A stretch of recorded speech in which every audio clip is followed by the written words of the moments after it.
छोरी विदेशमा छ, छोरी विदेशमा छ र छोरी बिग्रिन्छ भनेर कहिले नसोच्नुला आमा। किनकि हजुरको छोरीले गोजीमा छुरोट र फोनमा केटाको नम्बर होइन, काँधमा जिम्मेवारी बोकेर सङ्घर्ष गरिरहेको छ।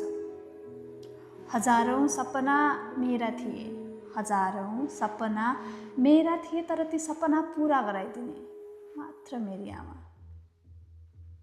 मेरा सपनाका लागि भएको छु म लोभी, मेरा सपनाका लागि भएको छु म लोभी, तर म लोभी होइन आमा, म पैसाको महत्त्व बुझ्दैछु।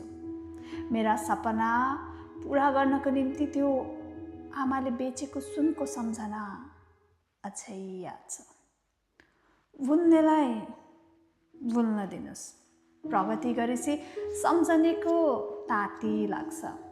पैसा छँदा पनि छैन भन्ने आफन्तको झुटो आश्वासन अझै याद छ।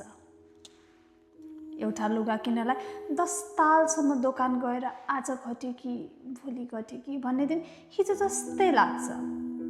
त्यसैले होला पैसा भए नि या नभए नि हाँस्न छाडेको छैन, आफ्नो सपनाहरू देख्न छाडेको छैन अनि रमाउन छाडेको छैन। त्यसैले भन्छु म लोभी होइन, म पैसाको महत्त्व बुझ्दैछु। हुन त कसले दिन्छ र साथ, हुन त कसले दिन्छ र साथ, मुर्दा लाँदाखेरि आफ्नै दाजुभाइले त फेर्छ काँध। किनकि यो स्वार्थी संसारमा बेकार छ माग्नु कसैको साथ। आजको दिन गाह्रो चलिरहेछ, आजको दिन गाह्रो चलिरहेछ, तर मलाई केही गुनासो छैन।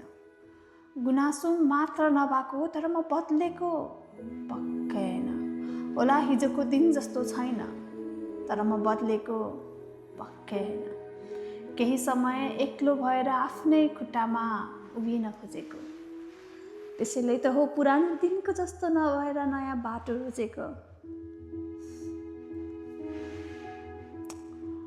किनकि आजको दिनमा थाहा भयो कि आफ्नो पनि आफ्नो हुन्न भनेर बसेको छु त्यो शब्द र शब्दहरूको प्रहारहरू गरेर।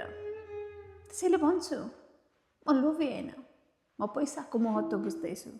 त्यसैले भन्छु म लोभी होइन, म पैसाको महत्त्व बुझ्दैछु र त्यो शब्द र त्यो शब्दको प्रहारहरूमा डुब्दैछु र त्यो आफन्तको शब्द र शब्दको प्रहारहरूमा डुब्दैछु।